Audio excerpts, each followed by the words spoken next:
yang menurut sebagian ulama itu disebut sebagai arja ayatin fil Quran, ayat yang memberikan harapan terbesar bagi umat manusia yang ada dalam Al-Quran. Ayat tadi dibaca oleh imam ketika sholat subuh. Pada rakaat yang pertama membaca surat apa tadi? Surat Asy-Syams. Rakaat kedua surat Ad-Duha. Di surat Ad-Duha Allah Subhanahu wa taala berfirman, "Wala sawfa yu'tika rabbuka fatardha." Salah satu di antara janji yang Allah berikan kepada Nabi Muhammad sallallahu alaihi wasallam. "Wala sawfa yu'tika rabbuka fatardha." Sungguh Rabbmu akan memberikan kepadamu sesuatu fatardha, sampai membuat kamu ridha, sampai membuat kamu bahagia. Ada satu tafsir yang disampaikan oleh Al-Hafidz Ibnu Katsir rahimahullah. Kata beliau, wa qauluhu wala sawfa yu'tika rabbuka fatardha. Mengenai firman Allah, wala sawfa yu'tika rabbuka fatardha, ay fid daril akhirah. Maksudnya adalah ketika di akhirat. Yu'tihi hatta yurdihi fi ummati. Allah Subhanahu wa taala memberikan anugerah yang besar kepada Nabi sallallahu alaihi wasallam sampai beliau merasa ridha dengan kondisi umatnya.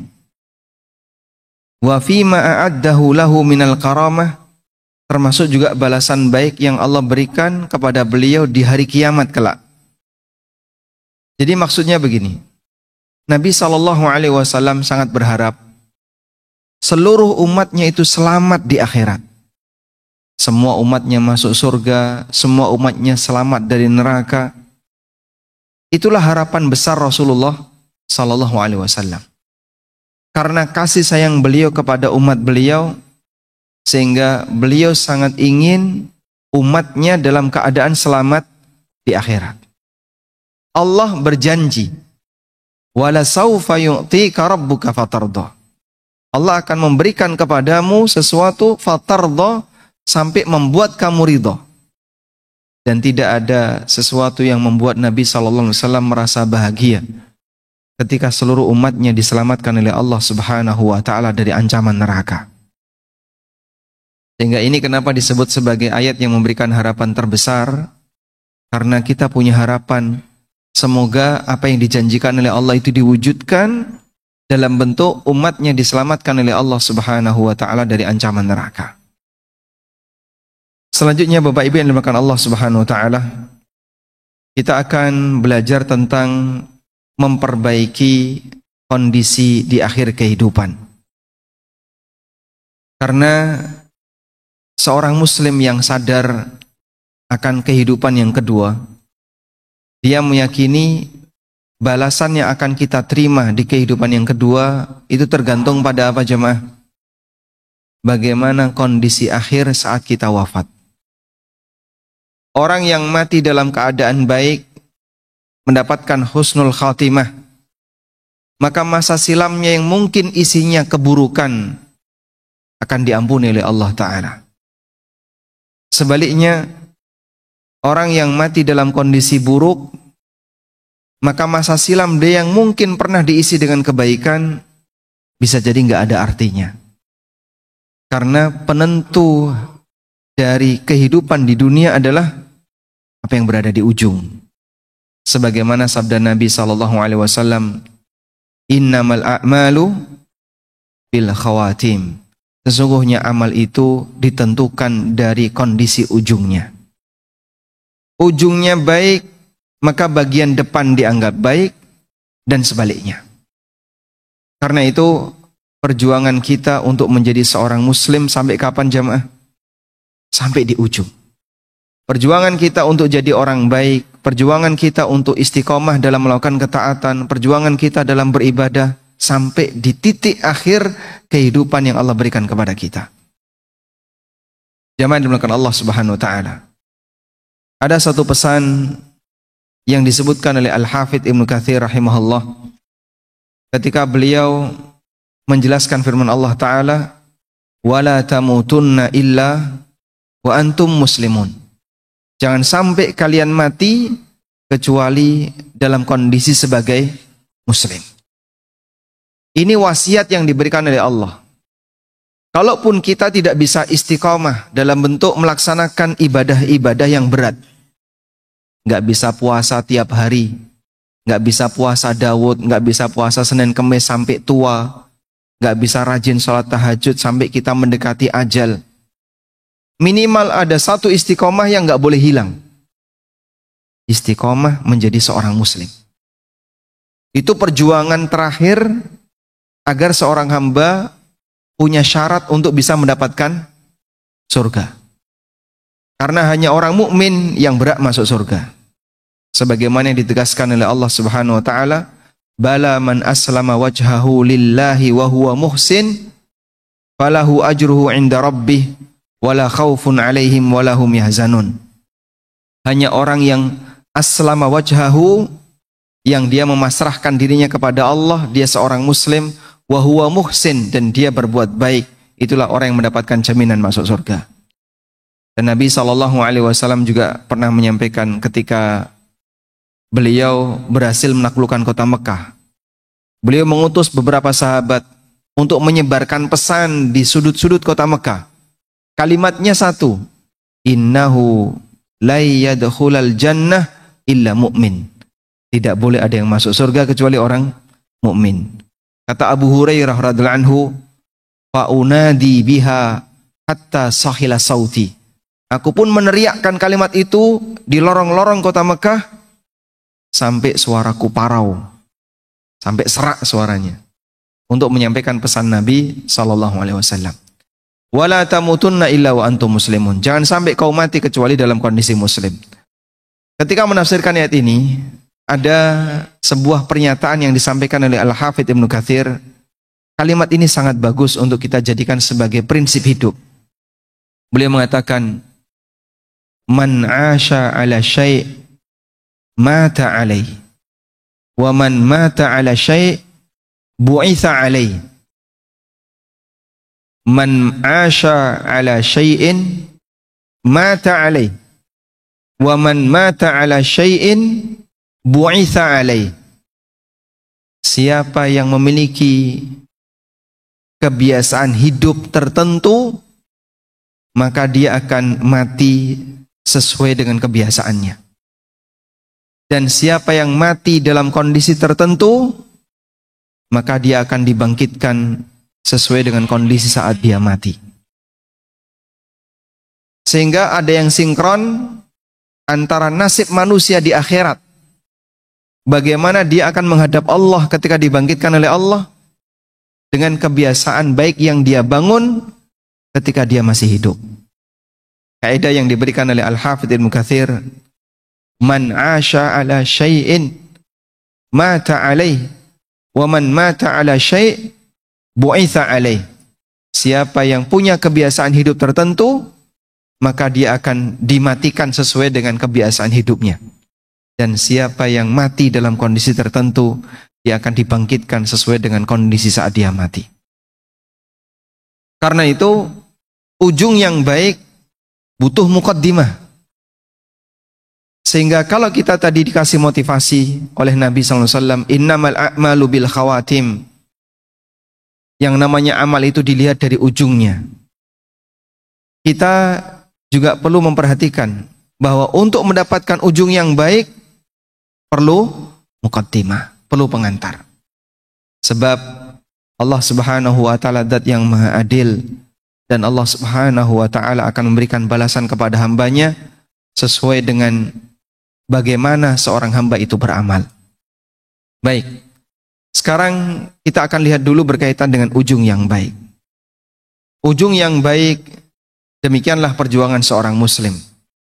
Allah Subhanahu wa taala berfirman, wa'bud rabbaka hatta ya'tiyakal yaqin.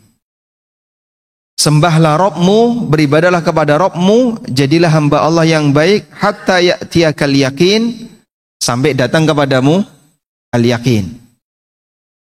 Sembahlah Rabbmu, wa'bud rabbaka hatta ya'tiyakal yaqin, sampai datang kepadamu al-yaqin. Apa makna al-yakin? Ada perbedaan di kalangan masyarakat terkait makna al-yakin. Yang satu pendapat yang benar, yang satu menyimpang. Saya dahulukan pendapat yang menyimpang. Sebagian ada yang memahami makna yakin ini adalah ketika seseorang sudah sampai pada tingkatan tertentu yang disebut dengan tingkatan ma'rifat. Sehingga dia punya pemahaman manusia itu bertingkat. Tingkatan yang paling dasar namanya tingkatan syariat. Siapa yang berada di tingkatan ini, maka dia wajib menjalankan syariat. Wajib sholat, wajib puasa, wajib jumatan, harus meninggalkan yang haram, dan seterusnya. Itu tingkatan apa? Syariat. Tingkatan yang paling rendah. Jadi orang yang komitmen dengan aturan itu dianggap tingkatan yang paling rendah. Atasnya thariqat. Dia naik untuk melakukan aneka riyadhah. Riyadhah yang dimaksud itu amalan tertentu. Lalu dia melakukan suluk, aneka suluk sesuai dengan yang dipesankan oleh gurunya. Dan itu beragam, Pak. Beda-beda antara satu dengan yang lain. Ada yang bentuknya poso mutih. Pernah kenal istilah poso mutih, Pak? Apa itu, Pak? Tidak mau mengkonsumsi apapun kecuali yang berwarna putih, ya. Susu, kerupuk, putih telur. Masya Allah. Bukan. Jadi hanya nasi putih saja. Selain itu nggak boleh. Maka nasi mandi yang warnanya kuning atau warnanya merah itu nggak boleh semua itu, ya. Hanya yang berwarna putih. Ada yang poso ngebleng. Sehingga 3 hari itu nggak boleh putus. Dan ada yang nggak boleh tidur selama 2 malam. Ada yang bentuknya dia suruh jalan nih. Dari Anyer sampai Panarukan. Ngecek jalan Dendles.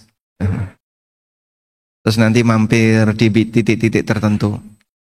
Kalau suluk ini berhasil, maka dia naik punya derajat hakikat. Dia naik jadi hakikat. Ketika sudah naik jadi hakikat, dia mulai banyak menyendiri. Gak kumpul sama orang, lebih banyak di rumah, atau bahkan kadang ke gua-gua. Dan dia lebih banyak yang mereka sebut dengan at-tahannus. Ya seperti menurut mereka, proses ketika Nabi SAW mau dapat wahyu yang bertahan di gua Hira. Sudah? Kemudian naik lagi ma'rifat. Nah, kalau sudah ma'rifat, dalam keyakinan mereka sudah terjadi manunggaling kawula lan Gusti. Manunggal itu bersatu, kawula hamba, Gusti Tuhan. Bersatunya antara hamba dengan Tuhan. Maka sudah bebas aturan. Boleh tidak sholat, boleh tidak puasa, Jumatan ngilang, katanya di Mekah. Padahal orangnya di kasur. Ini tahapan-tahapan mereka. Sehingga mereka meyakini manusia itu mengalami tahapan syariat, thariqat, hakikat, makrifat, puncaknya nekat. Nah, kalau sudah nekat, sudah. Dia berani meninggalkan aneka yang diwajibkan dan melanggar aneka yang diharamkan. Bukti seperti ini banyak sekali dan mereka punya buku khusus. Ada salah satu tokoh mereka yang nulis buku judulnya Karamatul Aulia. Kumpulan karomah-karomah wali. Tapi ya kayak gitu, Pak. Kalau Anda baca ya seperti video-video halu yang sempat viral itu ya. Jadi punya ini. Secara logika hampir semua orang tidak akan percaya. Dan itu berlebihan karena sampai pada titik menyamakan wali sebagaimana layaknya nabi, bahkan lebih tinggi dari nabi. Baik. Nah, mereka menganggap kenapa orang boleh tidak sholat? Karena perintahnya wa'bud rabbaka hatta ya'tiyakal yakin. Sembahlah Rabbmu sampai datang kepadamu al-yakin. Berarti kalau sudah sampai yakin, tidak wajib menyembah Allah. Berarti dia sudah tidak wajib sholat, tidak wajib zakat, tidak wajib puasa dan sebagainya. Karena sudah sampai titik yakin. Nah, yakin yang mereka pahami itu adalah tadi, keyakinan manunggaling kawula lan Gusti, bersatunya antara hamba dengan Allah. Kita tinggalkan pendapat ini karena ini jelas nggak benar. Nabi Muhammad SAW sebagai manusia tertinggi, beliau beribadah sampai kapan? Sampai mati. Dan Rasulullah SAW tidak hadir salat jamaah. Itu hanya kurang lebih 3 hari karena sakit parah yang beliau alami. Selanjutnya atau sebelumnya beliau selalu ngimami salat jamaah. Hanya mungkin 3 hari beliau tidak hadir salat jamaah. Baik. Selanjutnya jamaah. Makna yakin yang kedua adalah al-maut. Makna yakin yang kedua adalah kematian. Dan itulah tafsir ijma' ahlu sunnah. Sehingga makna wa'bud rabbaka hatta ya'tiyakal yakin. Sembahlah Rabbmu sampai datang kepadamu al-yakin. Maksud al-yakin di sini adalah kematian. Sembahlah Rabbmu sampai datang kepadamu kematian. Sebab kita punya tugas sebagai hamba Allah sampai kapan? Pensiun sebagai hamba Allah itu sampai kapan? Sampai mati. Nggak ada ceritanya sampai titik tertentu kemudian orang sudah selesai tugasnya sebagai hamba Allah. Nggak ada. Sebagaimana dia jadi makhluk Allah sepanjang hidupnya, baik dunia maupun akhirat, maka demikian pula dia menjadi hamba Allah sampai dia mati untuk beribadah kepada Allah Subhanahu wa taala. Baik. Dan Nabi SAW menyebutkan bahwa titik terakhir ketika seorang hamba itu masih berbuat taat kepada Allah, itu bagian dari anugerah yang diberikan oleh Allah kepadanya. Sebagaimana disebutkan dalam hadis riwayat Tirmidzi, Ahmad dan yang lainnya. Dari sahabat Anas bin Malik radhiyallahu anhu, Rasulullah sallallahu alaihi wasallam pernah bersabda, "Idza aradallahu bi'abdin khairan ista'malahu." Idza aradallahu bi'abdin khairan ista'malahu. Apabila Allah menghendaki kebaikan bagi hambanya, ista'malahu, maka Allah akan mempekerjakannya. Apabila Allah menghendaki kebaikan bagi hambanya, maka Allah akan mempekerjakan hamba itu. Baik, kurang lebih seperti ini jamaah. Ada seorang, misalnya ini semuanya adalah para pendaftar untuk jadi takmir masjid. Di satu ruangan masjid ini, semua yang hadir mendaftar untuk jadi takmir masjid. Lalu ada tim seleksi yang akan menentukan siapa yang akan dipilih. Kira-kira jamaah, jika 90% yang ada di sini diterima, berarti sisanya 10% yang tidak diterima. Tim ini akan menseleksi dengan memilih yang mana, Pak? Yang terbaik.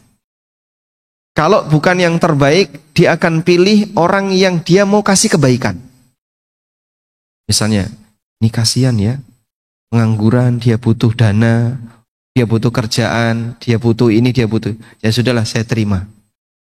Sehingga dia diterima itu salah satu di antara tujuannya apa? Ingin memberikan kebaikan kepada yang bersangkutan. Daripada nanti dia pengangguran. Sudah? Maka kita bekerja untuk nanti mendapatkan balasan dari Allah. Ada nggak orang yang dijadikan oleh Allah pengangguran? Nggak mau sholat, jauh dari ibadah, nggak mau belajar agama, jauh dari nuansa ibadah dan ketaatan. Ada Pak? Banyak. Berarti mereka tidak diberi hidayah oleh Allah untuk dipekerjakan oleh Allah. Maka orang yang taat seperti Anda diterima di sebuah perusahaan yang itu akan memberikan gaji yang besar dan orang rebutan untuk mendapatkannya. Tapi nggak semua bisa dapat. Hanya yang dipilih yang boleh dapat.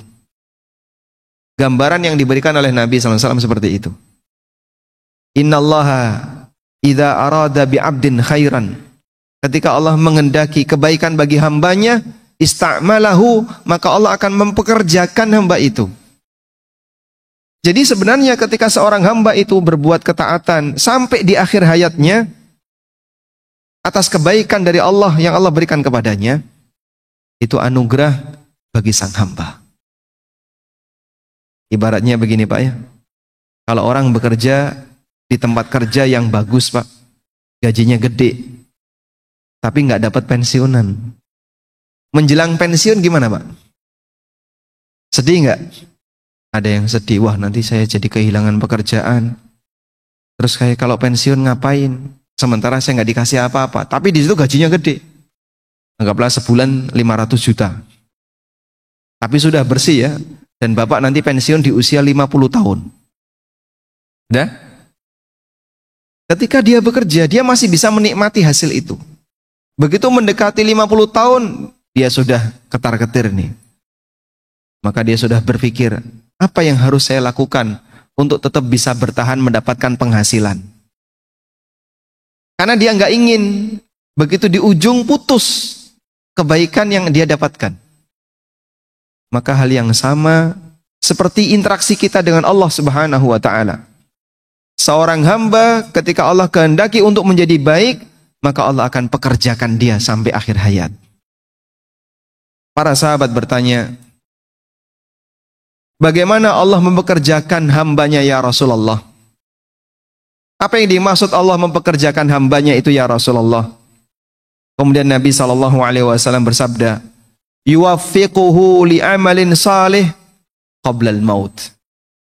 Yuwaffiquhu li'amalin salih qabla al-maut. Allah berikan taufik kepadanya untuk beramal saleh sebelum dia mati. Sehingga dia dipekerjakan oleh Allah dengan diberi hidayah oleh Allah, diberi taufik oleh Allah, dia beramal sampai di ujung. Maka pensiunnya itu kematiannya. Sehingga dia mengakhiri hidupnya dengan apa? Menjadi hamba yang selalu komitmen di atas ketaatan kepada Allah Subhanahu wa taala. Ini gambaran yang diberikan oleh Nabi SAW bahwa nilai baik dan buruknya hamba tergantung dari ujungnya. Baik, selanjutnya setelah kita sepakat akan hal ini, nilai baik dan buruknya hamba tergantung dari ujungnya. Dan untuk bisa mendapatkan ujung yang baik itu murni atas taufik dari Allah. Namun ujung yang baik ini butuh muqaddimah, butuh pengantar.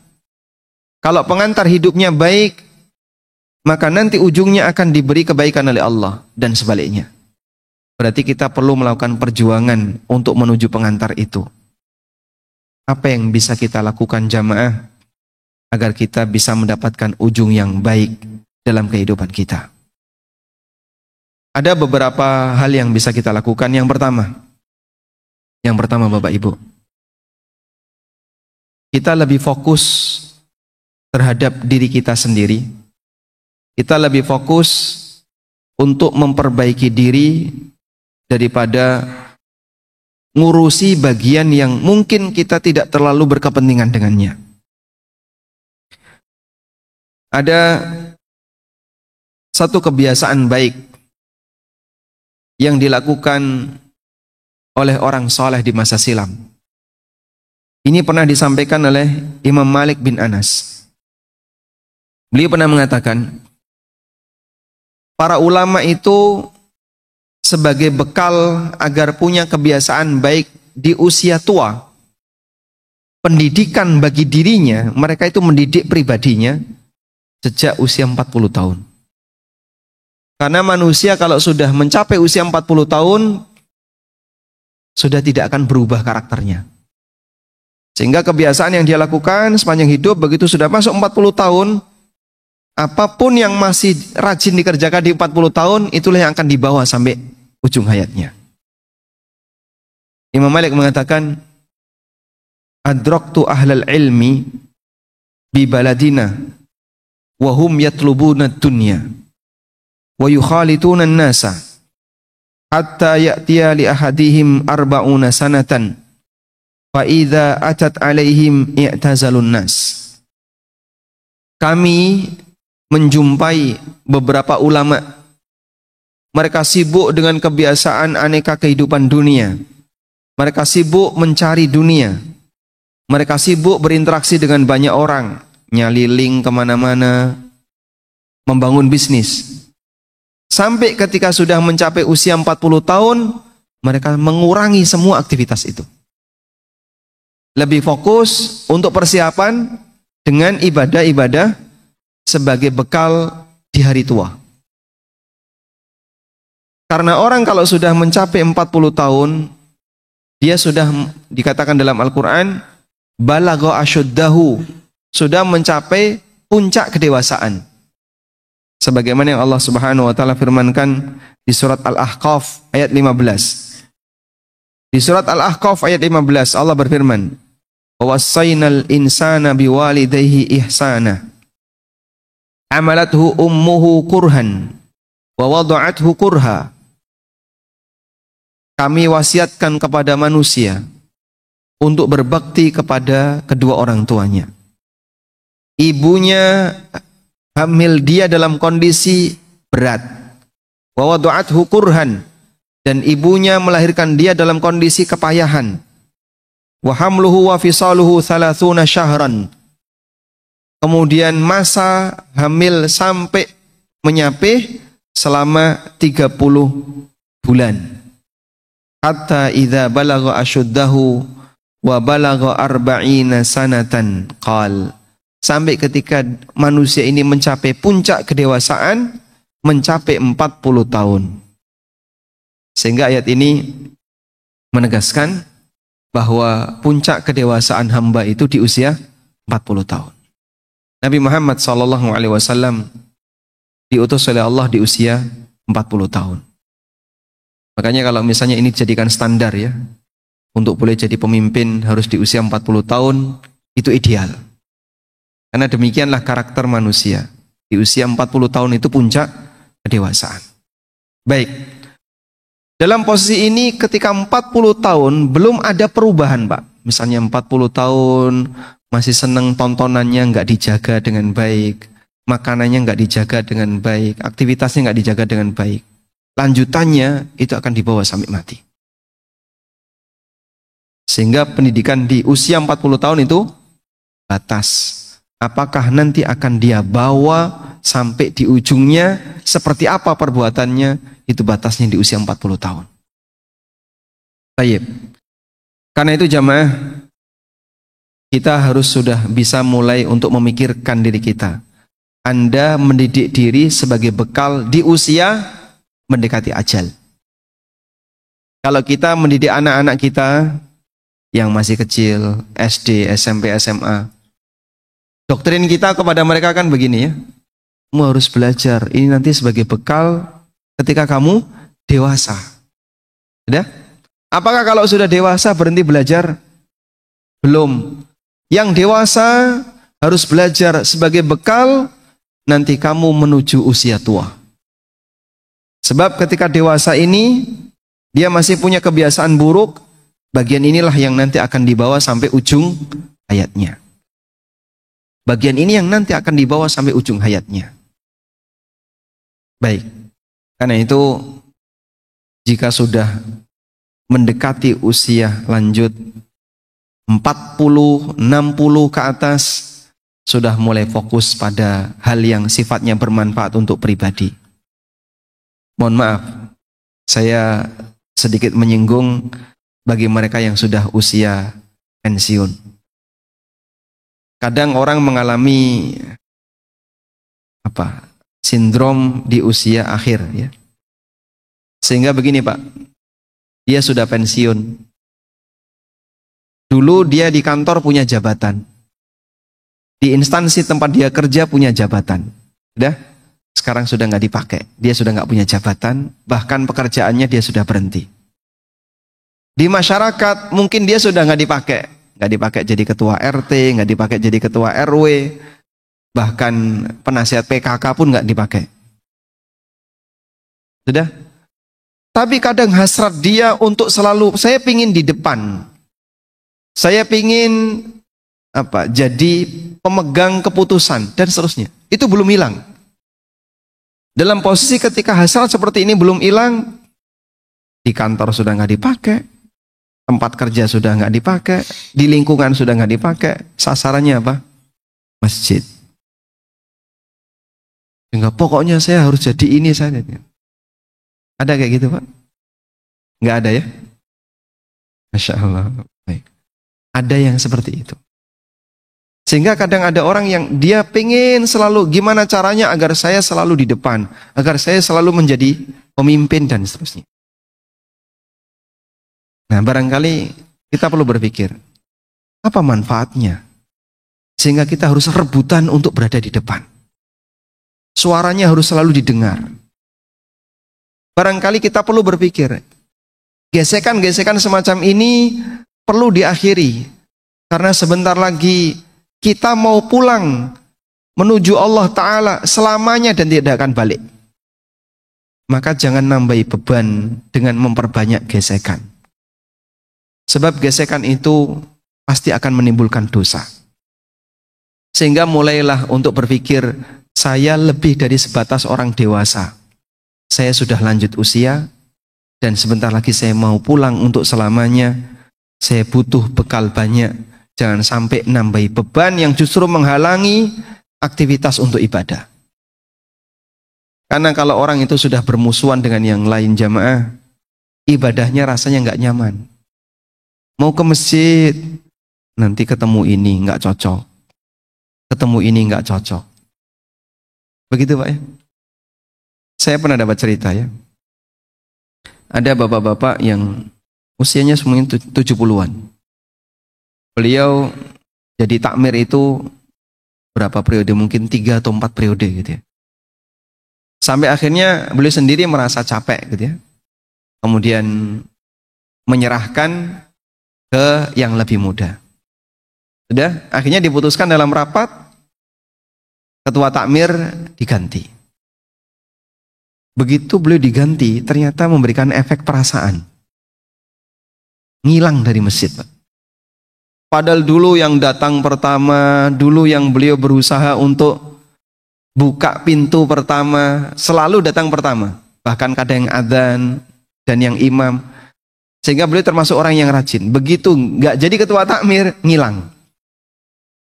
Dan ngilangnya lama itu, sampai didatangi oleh DKM dan ditanya ada masalah apa dan seterusnya. Ya kurang lebih seperti itulah. Begitu orang kena penyakit sindrom tadi ya. Sehingga dulu dia mendapatkan jabatan, sekarang hilang, itu sampai merasa ada yang kurang. Nah yang seperti ini barangkali perlu kita hilangkan. Saya nggak dapat jabatan nggak apa-apa, nggak punya status nggak apa-apa.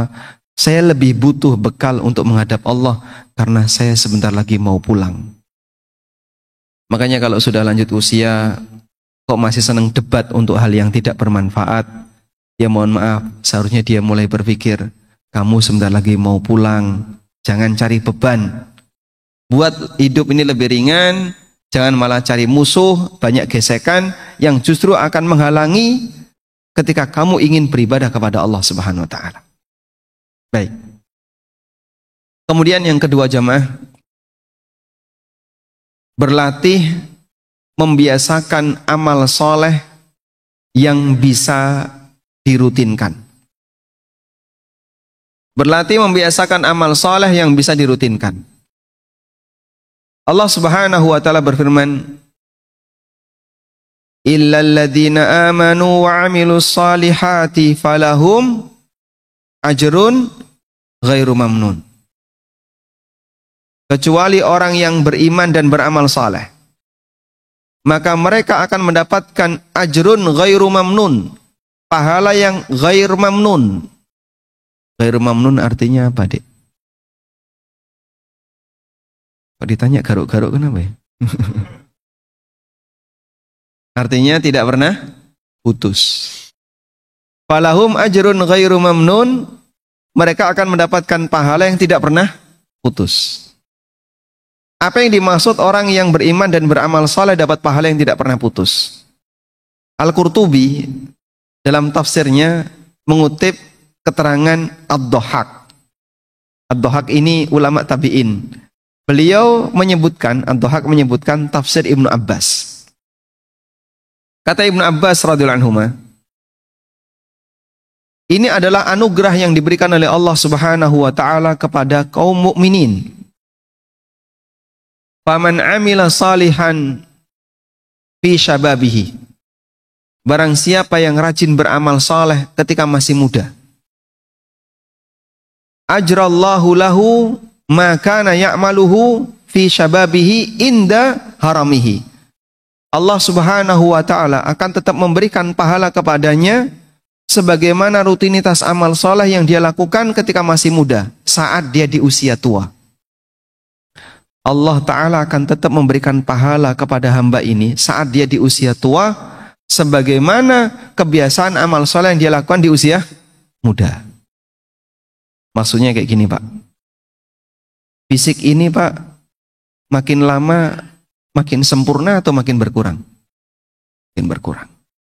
Kita semuanya sepakat ini badan pasti akan mengalami penurunan. Dengkul yang sekarang masih bisa kita pakai untuk rukuk, sujud, ditekuk masih nyaman Pak. Sekarang akan ada waktunya nggak bisa ditekuk. Pinggang yang sekarang masih normal, Anda bisa sujud dengan meletakkan muka di tanah sejajar dengan kaki. Karena masih bisa berfungsi. Akan ada waktunya di mana fisik ini nggak bisa berfungsi.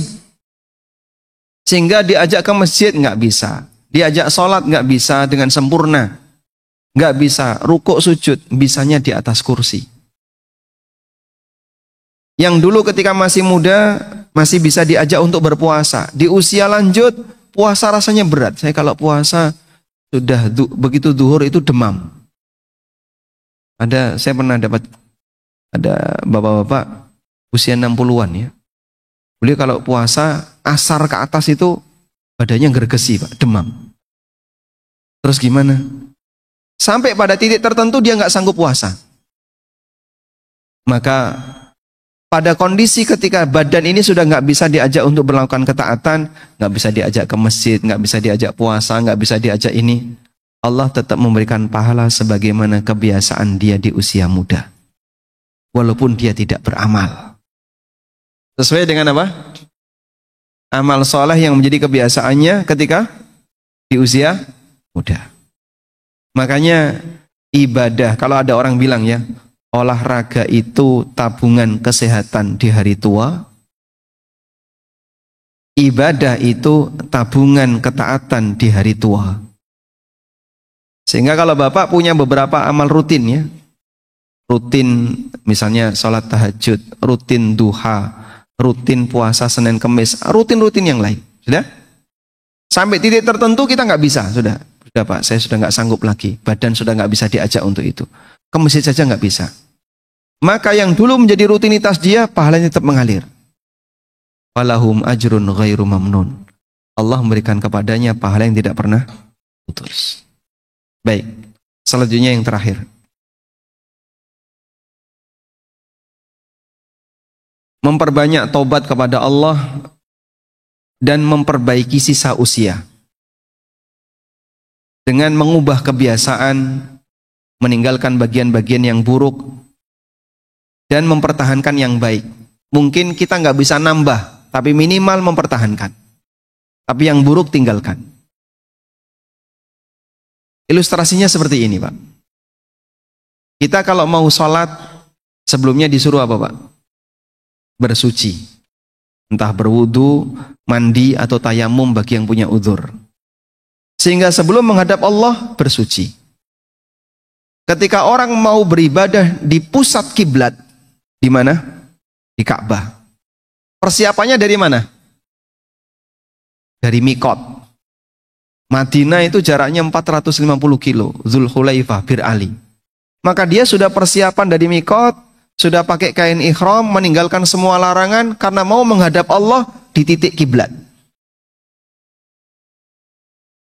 Bagi mereka yang mau mati, dia menghadap Allah untuk selamanya. Maka sucikan lahir batin dengan cara bersihkan diri dari dosa. Makanya di akhir hayat kita perlu banyak obat. Sehingga bagi mereka yang menyadari saya mau pulang untuk selamanya, maka sudah mulai saatnya untuk memperbanyak mohon ampun kepada Allah. Bersihkan diri ini, sucikan diri ini sebelum menghadap Sang Kuasa. Ada satu pesan yang disampaikan oleh Fudail bin Iyad. Fudail, kisah ini disebutkan dalam Hilyatul Auliya. Fudail bin Iyad ketemu dengan seseorang, kemudian Fudail bertanya, "Kam ata alaika minas sanah?" Berapa usia bapak? Orang ini menjawab, "Situna sanatan, 60 tahun." Lalu Fudail mengatakan, "Anta tasiru ila rabbika sittina sanatan, tushiku an tablugha." Bapak melakukan perjalanan menuju Allah selama 60 tahun, sebentar lagi mau sampai. Berapa usianya, Pak? 40 tahun. Anda melakukan perjalanan selama 40 tahun. Sampainya kapan? Wallahu a'lam. Kita nggak tahu sisa usia kita berapa. Tapi siapapun yang diberi usia oleh Allah, hakikatnya dia melakukan perjalanan menuju Allah. Dan mohon disadari yang usianya sudah lanjut, sebentar lagi mau sampai. Spontan orang itu kemudian mengucapkan, "Inna lillahi wa inna ilaihi raji'un." Lalu Fudail tanya, "Ta'rif ma makna? Tahukah kamu apa makna inna lillahi wa inna ilaihi raji'un?" Inna lillah, kita ini milik Allah.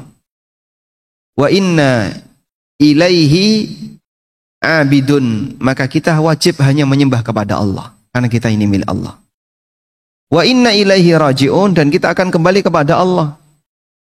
Fa inna mauqufuna indahu, maka kita akan berdiri di hadapan Allah. Wa inna mas'ulun indah, dan kita akan ditanya oleh Allah. Fal yu'id lil mas'alati jawaban. Kita akan kembali kepada Allah dan kita akan dihisap oleh Allah dan kita akan ditanya oleh Allah, maka persiapkanlah jawaban untuk pertanyaan Allah. Orang itu makin ketakutan. Lalu beliau bertanya, "Famal hilah?" Terus gimana caranya agar saya bisa selamat ketika menghadap Allah? Fudail kemudian menyampaikan sebuah pesan. Anda bisa catat pesan ini ya. Beliau mengatakan, "Tuhsin fima baqiya, yughfar laka ma madha, fa innaka in asa'ta fima baqiya, ukhitta bima baqiya wa bima madha." Kata beliau, berbuat baiklah di sisa usiamu, yughfar laka ma madha, maka kebiasaan burukmu di masa silam akan diampuni. Fa innaka in asa'ta fima baqiya, karena kalau kau masih berbuat jahat di sisa usiamu, ukhitta bima baqiya wa bima madha, kau akan dihukum dengan kesalahanmu di masa silam dan kesalahanmu di masa mendatang. Diakumulasi.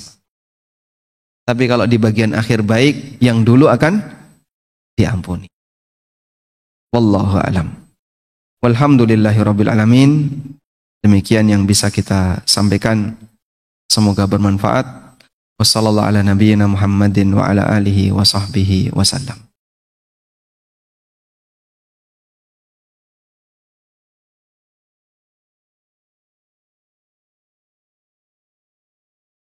Baik, ada 2 pertanyaan yang masuk. Untuk akhwat, di bawah disediakan mikrofon. Bagi ada akhwat yang ingin bertanya, kami buka pertanyaan untuk 2 pertanyaan dari akhwat. Kami bacakan dulu untuk pertanyaan dari ikhwan. Assalamualaikum Ustaz. Waalaikumsalam warahmatullahi. Mohon diperjelas dalil dari Allah akan memberikan pahala di usia tua atas ibadah rutin yang dilakukan ketika muda. Baik. Coba kita buka itu di surat apa, Pak?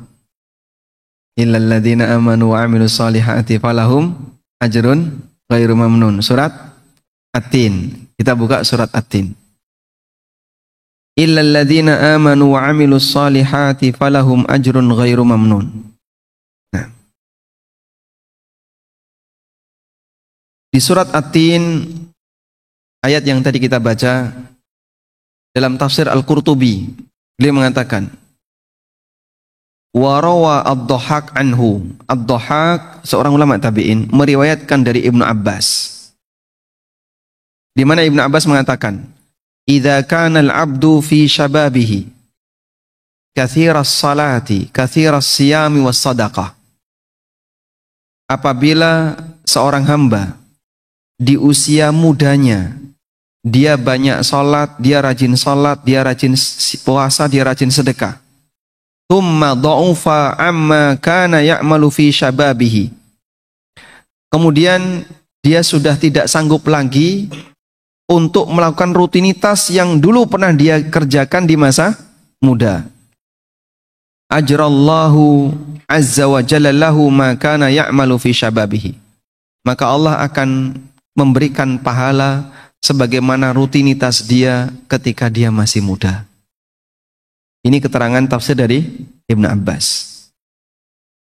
Dalam riwayat yang lain, Ibnu Abbas mengatakan, "Illal ladzina amanu wa 'amilus solihati falahum ajrun ghairu mamnun," kata beliau, "wa humul ladzina adrakahumul kibar la yu'akhadzuna bima 'amiluhu fi kibarihim."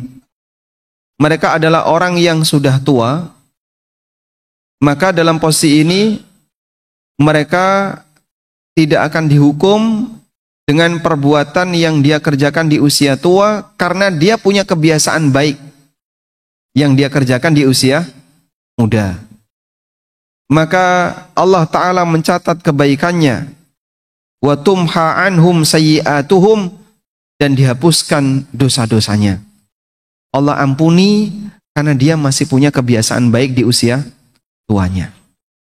Baik, karena itu kebiasaan buruk di masa silam. Siapa sih yang nggak punya masa silam? Saya punya masa silam yang bapak ibu nggak ketahui.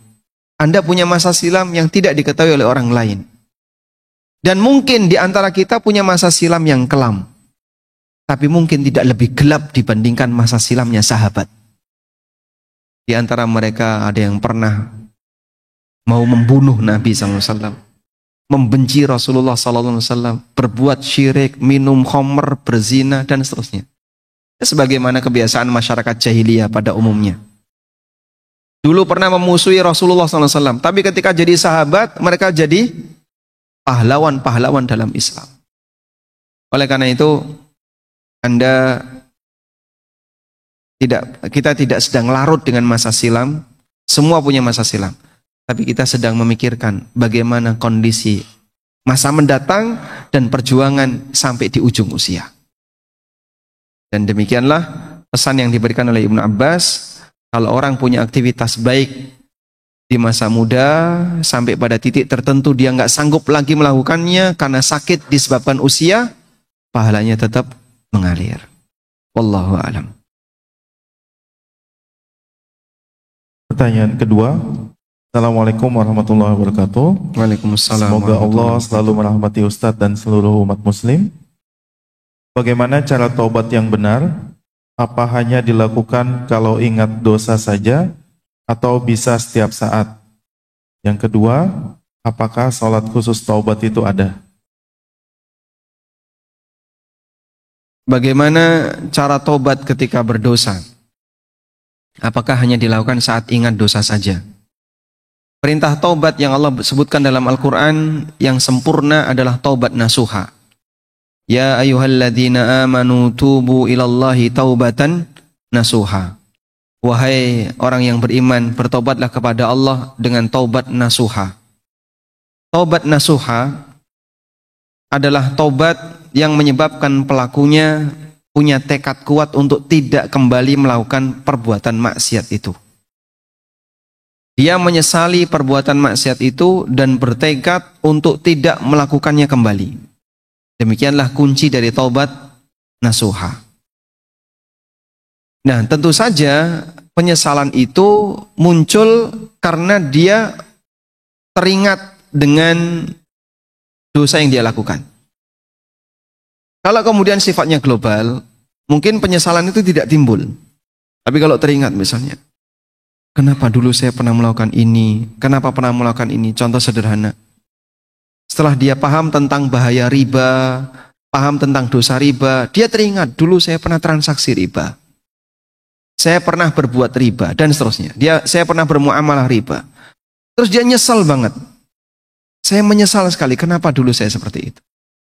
Lalu dia berkomitmen tidak akan kembali lagi ke sana, tidak akan melakukan praktek transaksi riba. Itulah taubat nasuha. Sehingga dia tinggalkan semua riba dan dia berkomitmen tidak akan kembali ke sana. Nah, kalau kemudian dia tidak ingat akan jenis dosanya, mungkin dia tidak akan ada unsur penyesalan. Meskipun ada juga taubat yang sifatnya umum. Misalnya kita rajin membaca istighfar. Rabbighfirli wa tub alayya innaka antat tawwabur rahim. Sebagaimana rutinitas Nabi SAW. Beliau rajin membaca istighfar. Terutama pasca turunnya surat An-Nasr. Idza jaa nasrullahi wal fath. Di bagian akhir Allah Ta'ala berfirman, fasabbih bihamdi rabbika wastaghfir innahu kana tawwaba. Sehingga ada yang modelnya kita perlu ingat detail dosa-dosa yang pernah kita kerjakan. Dan kita mohon ampun kepada Allah, menampakkan penyesalan terhadap dosa itu. Dan ada yang sifatnya taubat global untuk semua dosa yang pernah kita lakukan. Ada satu doa yang sangat bagus ya, yang mungkin Bapak Ibu bisa baca. Doa ini disebutkan dalam sifat sholat Nabi SAW di bagian akhir tentang doa menjelang salam. Rabbighfirli ma qaddamtu wa ma akhartu wa ma asrartu wa ma a'lantu wa ma anta a'lamu bihi minni antal muqaddimu wa antal muakhiru la ilaha illa anta. Rabbighfirli ma qaddamtu wa ma akhartu. Ya Allah, ampunilah aku untuk dosa di masa silam dan dosa di masa mendatang. Ma asrartu wa ma a'lantu. Dosa yang aku lakukan di tempat yang rahasia, nggak ada orang. Wa ma a'lantu, dan dosa yang aku lakukan terang-terangan di keramaian. Wa ma anta a'lamu bihi minni, dan untuk semua dosa yang kau lebih tahu daripada aku. Karena kan kita banyak melupakan dosa, Pak ya. Sehingga banyak dosa yang kita kerjakan, kita sendiri nggak tahu kalau itu dosa. Antal muqaddimu antal muakhiru la ilaha illa anta. Atau seperti istighfar yang diajarkan Nabi SAW kepada Abu Bakar. Gimana kalimatnya? Istighfarnya Abu Bakar. Allahumma inni zalamtu nafsi zulman katsira wa la yaghfiru dzunuba illa anta. Faghfirli maghfiratan min indika warhamni innaka antal ghafurur rahim. Baik. Kemudian yang kedua, bukan syarat taubat harus salat taubat. Bukan syarat taubat harus salat taubat. Meskipun salat taubat hukumnya dianjurkan. Sehingga kalau ada orang taubat, kemudian dia sekaligus ingin salat taubat, silahkan. Dan itu hal yang dianjurkan. Wudu dengan sempurna, lalu dia menghadap Allah dalam salat, berusaha untuk khusyuk secara maksimal. Itulah salat taubat. Tidak ada bacaan khusus, gerakannya sama sebagaimana salat 2 rakaat yang kita kerjakan. Pada intinya adalah dia menghadap Allah dengan melaksanakan salat. Sebagaimana yang Allah firmankan dalam Al-Quran ya, tentang ciri orang yang bertakwa, wa idza fa'alu fahishatan aw dzalamu anfusahum dzakarullaha fastaghfaru lidunubihim. Apabila dia melakukan tindakan fahisyah atau melakukan perbuatan dolamu anfusahum, mendolimi diri sendiri, zakarullah, dia ingat Allah dengan salat. Salah satu tafsirnya zakarullah adalah dengan salat. Wastaghfaru lidunubihim, dan dia mohon ampun terhadap dosa-dosa yang dia kerjakan. Nah, bagian ini barangkali bisa dilakukan ketika kita merasa ingin bertobat kepada Allah dengan salat taubat. Wallahu a'lam. Jazakallahu khairan atas jawabannya Ustaz. Dari akhwat, apakah ada yang ingin bertanya? Ada. Tafadhol. Assalamualaikum warahmatullahi Tuh, Assalamualaikum. pertanyaannya 2 Ustadz, nggak apa-apa ya. Jadi untuk yang pertama,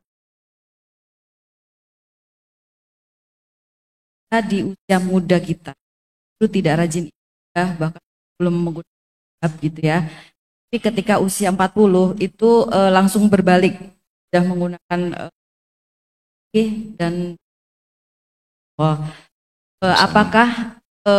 apakah Allah itu nanti akan tetap menjadikan kebiasaan yang dilakukan di usia 40 itukah di ujung hidupnya, atau yang usia muda seperti yang Ustadz sampaikan, kalau misalnya ibadah buat mudah beribadah di usia tuanya. Dan bagaimana dengan foto-foto yang disebarkan dengan teman-teman yang Facebook gitu Ustadz ya, itu di luar kuasa kita. Takutnya itu menjadi dosa jariah ya. Dan satu lagi Ustadz, ini mungkin lumayan penting juga, karena kita sebagai ibu-ibu itu kan sering rajin.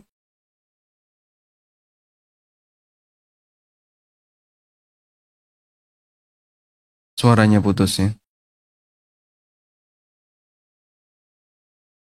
Yang kedua, Bisa diulang Bu yang kedua? halo? Agak didekatkan mic-nya. Dipukul dulu biasanya mau bunyi ya. Mic-nya dipukul mau bunyi.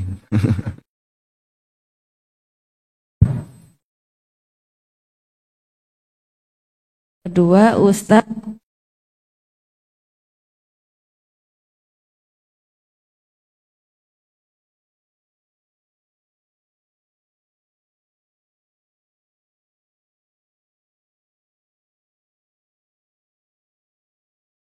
Baterainya habis ya.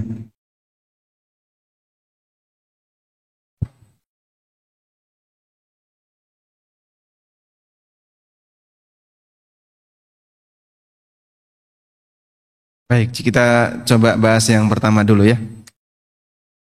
Kalau ada orang yang dulu ketika masih muda, dia jauh dari agama.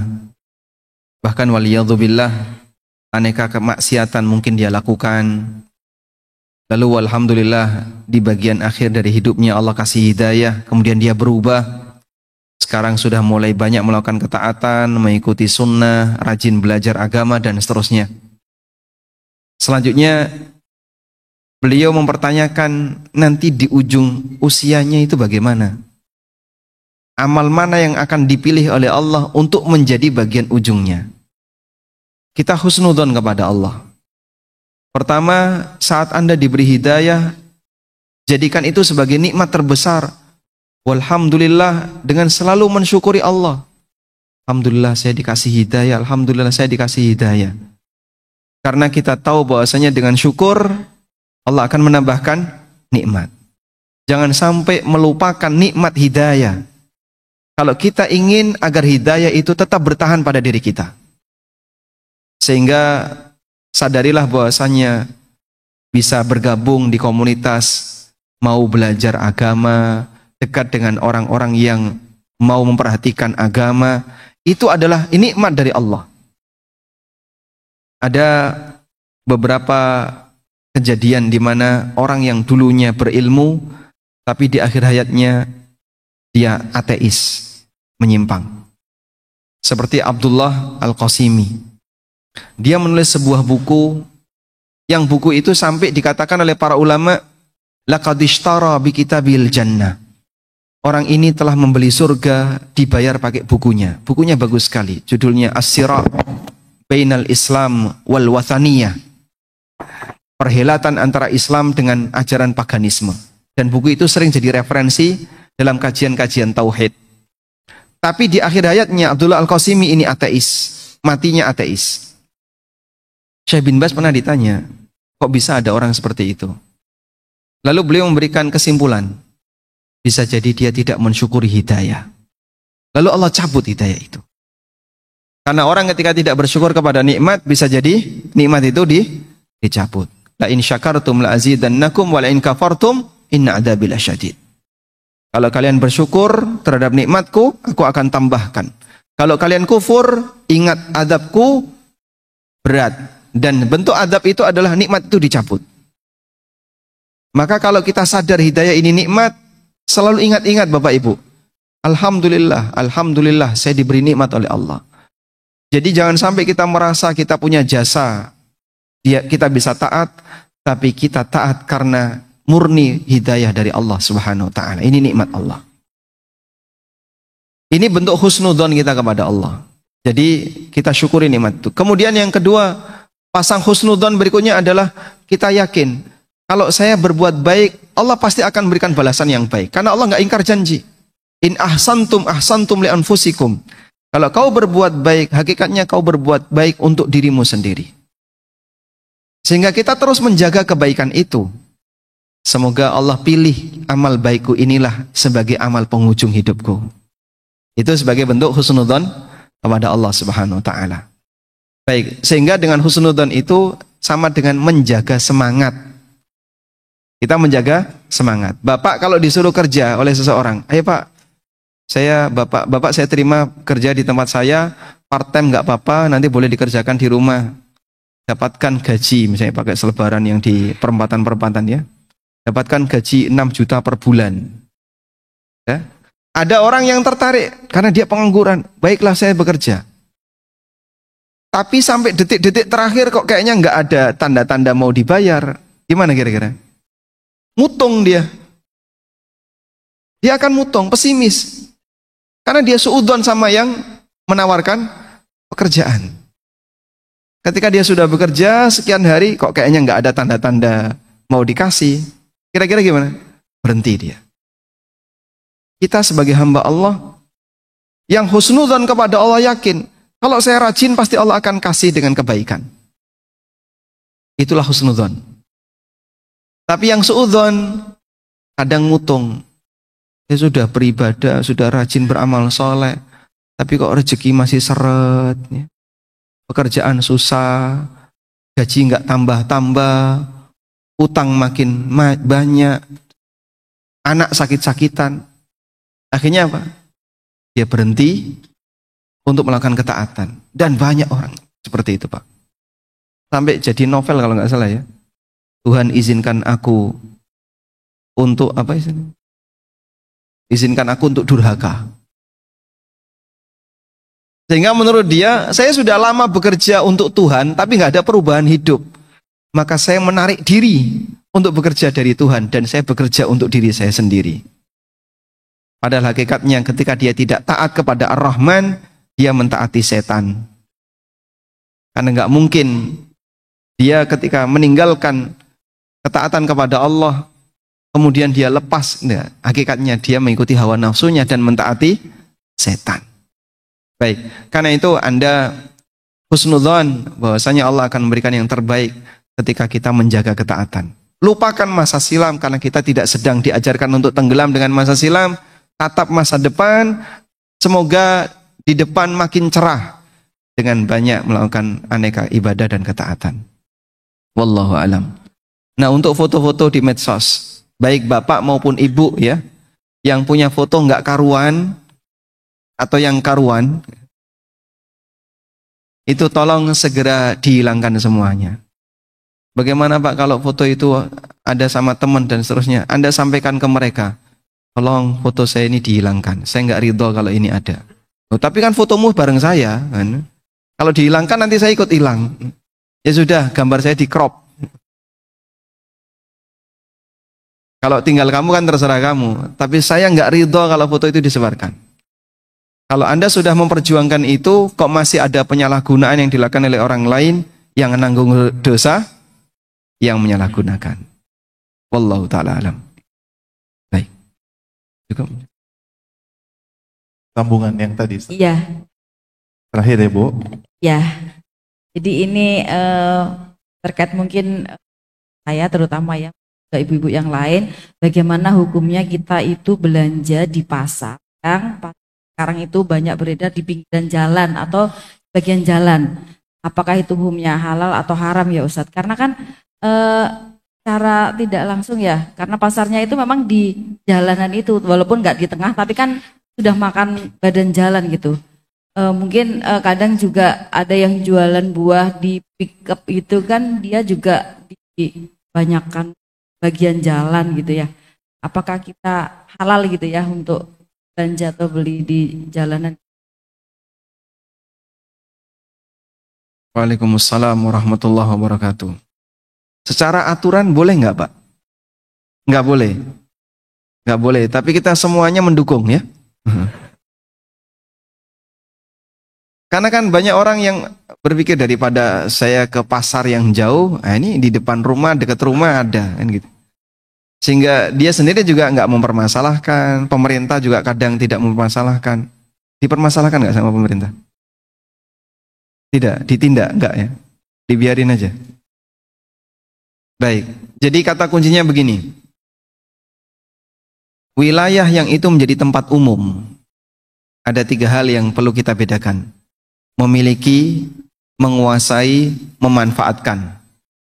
Memiliki, menguasai, memanfaatkan. Saya punya buku judulnya Pasar Muslim dan Dunia Makelar. Itu membahas tentang apa hukum pasar di trotoar, pasar di pinggir-pinggir jalan, termasuk Car Free Day. Gak cuma di tengah, sampai di tengah, gak cuma di pinggir ya, sampai di tengah. Ya. Itu boleh atau tidak? Maka bedakan 3 ini. Memiliki, menguasai, memanfaatkan. Untuk fasilitas umum yang boleh hanya memanfaatkan. Anda berjalan di mobil atau menggunakan mobil di jalan ya. Anda menggunakan mobil di jalan itu yang mana? Memanfaatkan. Sebagaimana yang lain juga turut memanfaatkan. Tapi kalau parkir di tengah jalan menguasai, apalagi dipasangi balkon misalnya. Ini untuk tempat parkir saya. Padahal itu di jalan. Saya depan rumah, kasih balkon, ya, kasih tenda untuk tempat parkir kendaraannya. Itu menguasai. Kalau memiliki lebih parah lagi, bahkan dia sampai jual segala. Ya? Dan pelanggaran seperti ini banyak di masyarakat. Pertama yang memiliki. Kadang ada fasilitas negara dijual, Pak. Mohon maaf Pak ya, rumah dinas dijual ada nggak Pak? Hah? Padahal boleh nggak itu dijual Pak? Tapi itu sudah jadi budaya ya Pak. Nah budaya buruk kenapa dilestarikan? Kalau kita sepakat itu pelanggaran, seharusnya kan kita tinggalkan, bukan malah dilestarikan. Masalah misalnya ya ganti kompensasi karena sudah perbaikan dan seterusnya, itu mungkin bisa ditransaksikan bagian itu. Tapi lebih dari itu nggak boleh. Karena ini milik negara, milik umum. Anda memiliki nggak boleh. Dan bagian dari memiliki adalah menjual. Yang kedua menguasai. Ini juga nggak boleh. Mohon maaf, contohnya mereka yang pasang tenda untuk jualan di trotoar. Ya. Sampai itu sudah ada patok-patoknya. Gitu ya. Sehingga setiap sore dia datang langsung tinggal masang bambu atau besi-besi, patok-patok selesai. Gitu. Patoknya itu nggak dihilangin. Ini menguasai ini. Sampai sekian bagian dari trotoar hilang. Karena dipakai warung tenda. Kayak gitu ya. Nah penguasaan seperti ini tidak boleh. Ya. Yang ketiga memanfaatkan, ini boleh. Nah menjual di pinggir jalan itu terhitung menguasai atau memanfaatkan, tergantung dari kebijakan pemerintah. Kalau sifatnya hanya memanfaatkan, boleh. Apa Pak dasarnya? Ibnu Qudamah pernah membahas ini. Beliau menyebutkan, sudah menjadi tradisi kaum muslimin sejak masa silam, di mana mereka melakukan praktek itu diridhoi oleh semua, baik awamnya maupun ulamanya. Antara Masjidil Haram dengan hotel itu penuh dengan pasar. Itu dari dulu. Kalau dulu kan mungkin hotelnya tidak seperti kita ya. Tapi di kota Mekah sudah banyak bangunan-bangunan yang disewakan dulu. Sehingga mereka kalau datang dari luar kota, kemudian haji atau umroh, maka di lorong-lorong jalan kota Mekah itu banyak penjual-penjual. Kata Ibnu Qudamah, awamnya maupun ulamanya semuanya tahu. Dan mereka membiarkan. Maka itu jadi uruf masyarakat bahwa menjual seperti ini hanya tidak masuk kategori menguasai, tapi sifatnya memanfaatkan. Ya meskipun nanti jadinya menggeser sebagian hak pejalan kaki. Cuman kan pejalan kaki juga merasa nyaman dengan itu, sehingga saat pulang ke hotel lihat kok ada 10 real ya. Baju 10 real, Masya Allah. Dan dia menikmati karena mau dipakai oleh-oleh. Iya Pak. Yang mahal kan nggak kuat dia. Cari yang 10 real ya. Wallahu a'lam. Baik, mungkin itu yang bisa kita sampaikan. Semoga bermanfaat. Wassallallahu ala nabiyyina Muhammadin wa ala alihi wa sahbihi wa sallam. Wa akhiru da'wana anil hamdulillahi rabbil alamin. Wassalamualaikum warahmatullahi wabarakatuh. Waalaikumsalam warahmatullahi wabarakatuh. Alhamdulillah, jazakallahu khairan Ustaz atas materi yang disampaikan. Mari kita tutup dengan doa kafaratul masjid. Subhanakallahumma wa bihamdika